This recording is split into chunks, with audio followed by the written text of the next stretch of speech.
ാണ് ന്യായാധിപന്മാരുടെ പുസ്തകം 5-ാം അധ്യായം 31-ാമത്തെ വാക്യത്തിൻ്റെ 2-ാം ഭാഗം. എന്നാൽ നിന്റെ സ്നേഹിതർ ശക്തിയുള്ള ഉദയസൂര്യനെ പോലെയാകട്ടെ. നിന്റെ സ്നേഹിതർ, ദൈവവചനം പറയുന്നു, ദൈവത്തെ സ്നേഹിക്കുന്നവർ ശക്തിയുള്ള ഉദയസൂര്യനെ പോലെയാകും. ദൈവത്തെ സ്നേഹിക്കുന്നവർ ഉദയസൂര്യൻ. അതെന്താ അത്?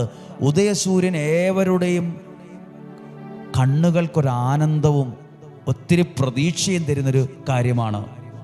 അത് കാണാൻ പോയി നിൽക്കുന്നവരും ഒക്കെ അതിന് സമയം മാറ്റിവെക്കുന്നവരുണ്ട്. ദൈവത്തെ സ്നേഹിക്കുന്നവർ ശക്തിയുള്ള ഉദയസൂര്യനെ പോലെ തെളിഞ്ഞു കയറി വരും.